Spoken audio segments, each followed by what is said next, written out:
Would you like to improve your mood, increase productivity, impress your potential love interests?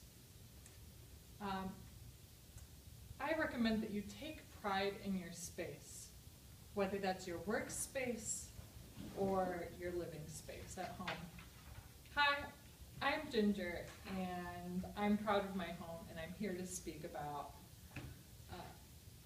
how you can be proud of your home as well and potentially increase your productivity, gain interest from a potential love interest, and such.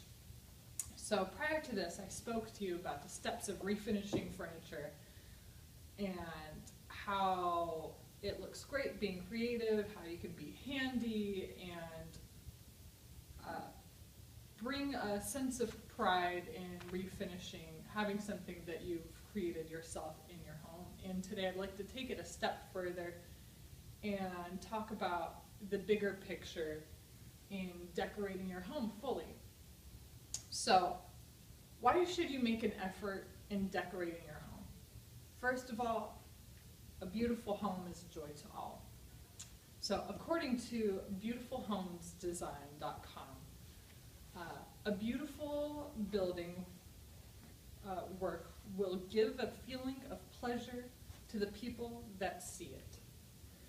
That feeling will trigger many positive effects. Therefore, a building should always have an element of beauty for the benefit of those who enjoy it.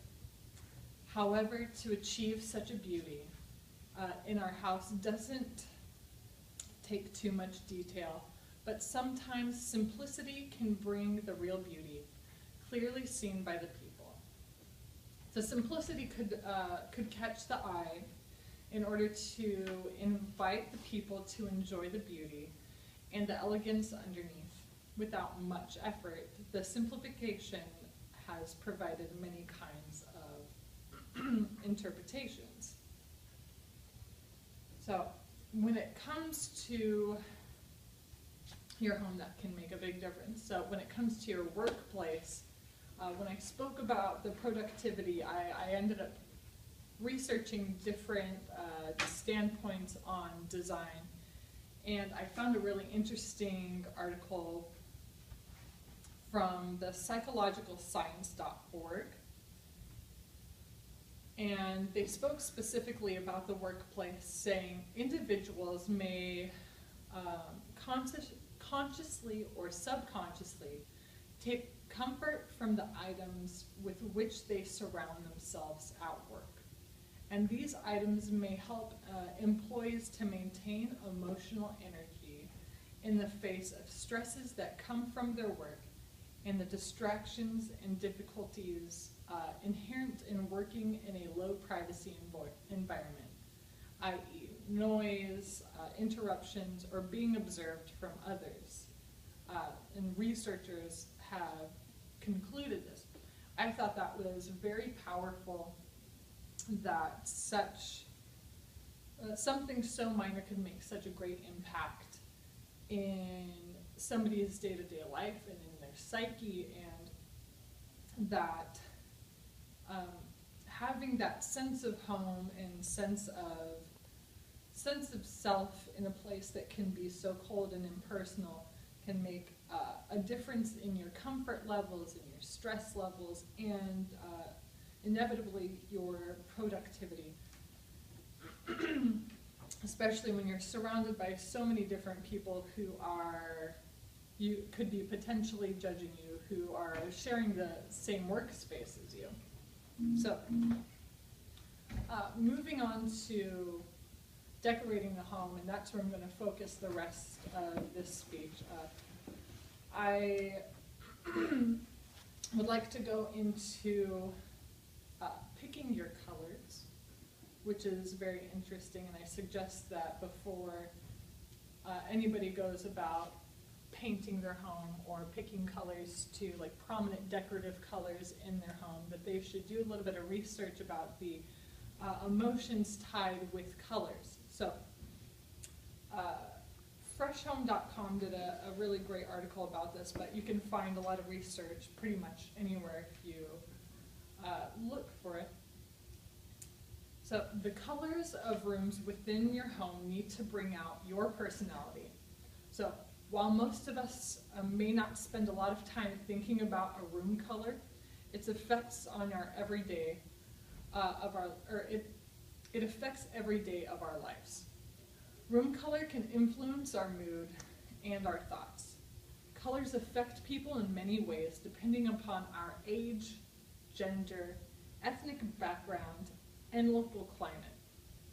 So certain color groups, colors or groups of colors tend to get similar reactions from most people, the overall difference being in the shade or tones used. So when it comes to decorating, it is important to choose wisely. You can add your own flair into your home with picking your colors, but I think that it would be very important to pick a specific tone that might not,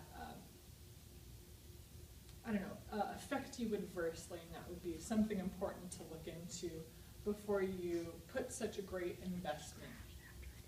Okay. So now I'm getting to what people might consider as the most important, and I thought this was a lot of fun. Researching, and when I stumbled across this, I found it very interesting, and it was the effects of decorating and kind of attracting a potential partner. And I had to pick one section of this article, although the article in its entirety was very insightful, and there was a lot of honesty to it as well. So the website that I pulled this information from was the artformofmanliness.com, and it said,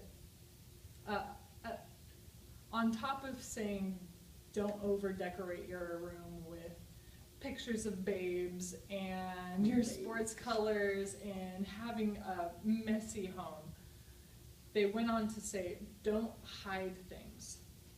Unless it's a large photo of yourself above your bed, and yes, one woman mentioned that, it's probably okay to keep your nerdy collection/hobby out.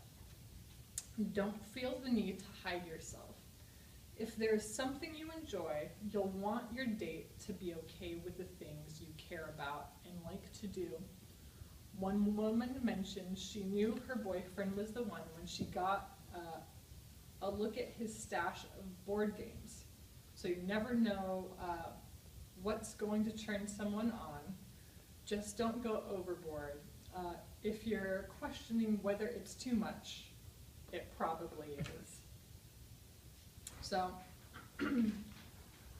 I kind of just loved that, and I think that it's really important, and it goes to show that you should be yourself and show who you are through decorating.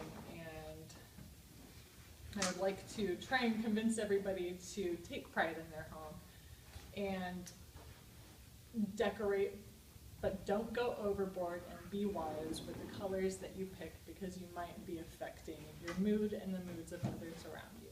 Thank you for your time. Have a good day.